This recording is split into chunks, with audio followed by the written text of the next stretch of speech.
Buongiorno a tutti. Prima di iniziare questo incontro, che si protrarrà per 2 giorni, oggi e domani, volevo, permettetemi, di ringraziare i nostri collaboratori, partner che si sono uniti per dare vita a questo importante evento.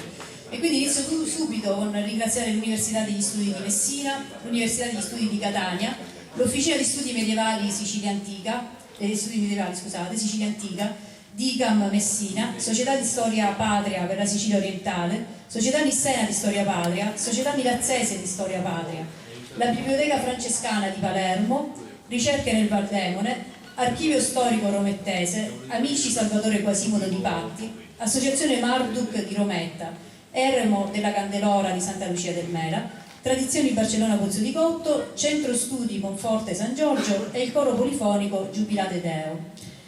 Un importante gruppo che ha deciso proprio di realizzare questo evento, proprio per l'importanza che l'evento ha e che ricopre nel nostro territorio. Grazie ovviamente a tutti i relatori che si susseguiranno su questo tavolo in questi 2 giorni e grazie a tutti voi che siete qui e che ci onorate con la vostra presenza. Sono Vera Giorgianni, faccio parte delle famiglie che hanno realizzato il Parco Ialari. Realizzare questo incontro qui a Ialari per noi è un motivo di grande gioia e di orgoglio, sicuramente. È il primo evento, questo lo voglio ricordare immediatamente, che noi organizziamo dopo la scomparsa di Mariano Pietrini.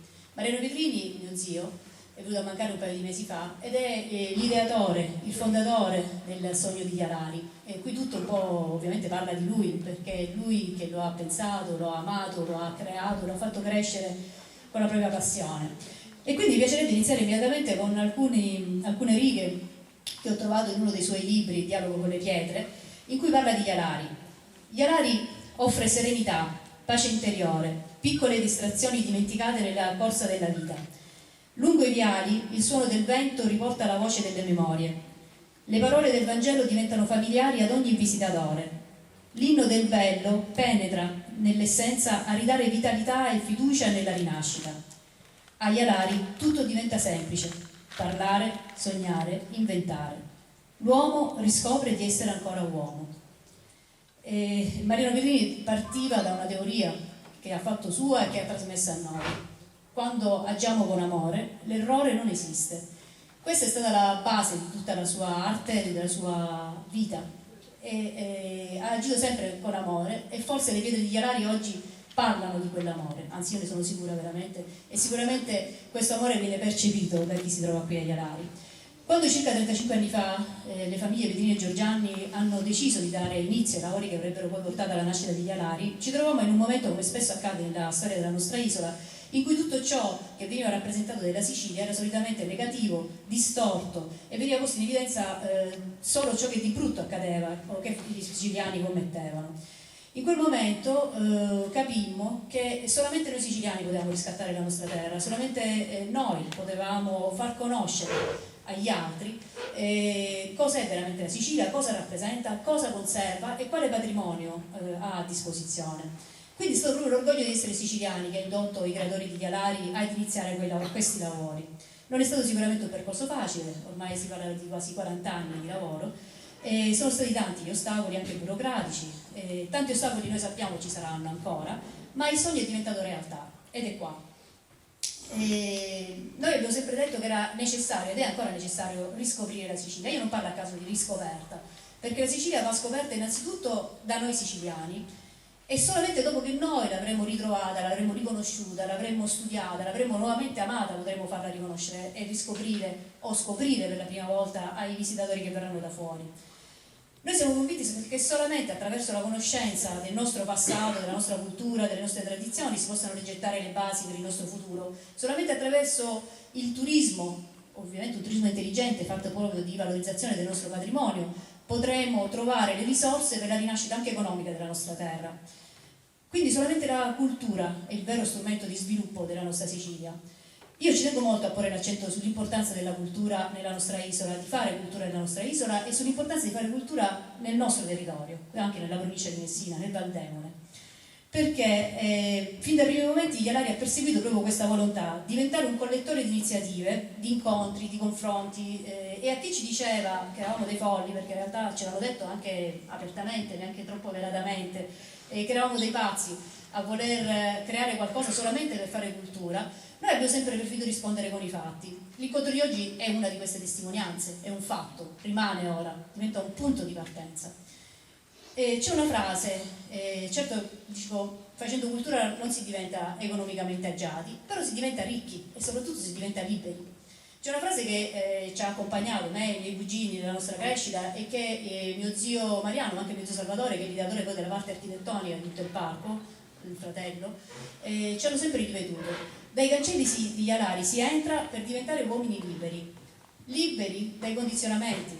Ci hanno sempre ripetuto questo, noi siamo cresciuti con questo mantra. Siamo liberi qui dai condizionamenti della politica, siamo liberi dai condizionamenti di chi pensa di fare cultura solo in un certo modo. Siamo liberi da quei condizionamenti o da quelle costrizioni di chi in qualche periodo si arroga il diritto di essere l'unico a poter fare cultura.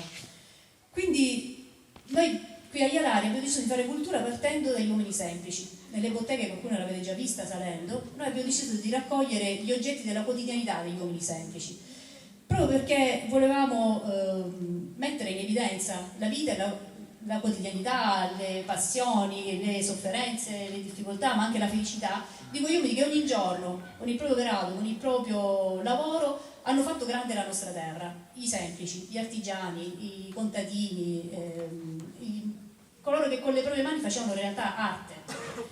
Nel nostro agire quindi siamo partiti dalla ricerca di questi oggetti, li abbiamo suddivisi, osservati, studiati, ma soprattutto poi li abbiamo messi nelle mani degli anziani, dei vecchi artigiani, li abbiamo dati a loro. Sono stati loro a sistemare le botteghe così come oggi le vedete, sono stati loro a rimettere quegli oggetti nella stessa posizione in cui probabilmente si trovavano nella loro stessa bottega. E quindi queste mani, nelle loro mani callose, dure, ma comunque esperte, quegli oggetti hanno ripreso vita. Noi li abbiamo visti questi oggetti che sembravano inanimati, che nelle mani diventavano nuovamente vivi, diventavano nuovamente, avevano la loro funzione, ritrovavano la loro anima. Insieme abbiamo allestito le botteghe, noi allora molto giovani, loro già grandi, insieme al gruppo e all'associazione che abbiamo poi composto, quindi composto da tanti ragazzi che sono cresciuti, ma comunque vengono integrati sempre da nuove generazioni.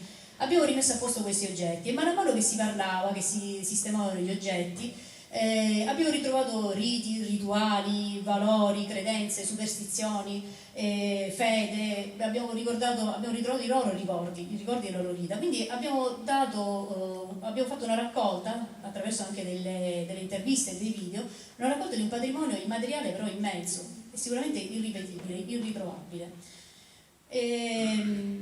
Quindi, voglio essere più breve.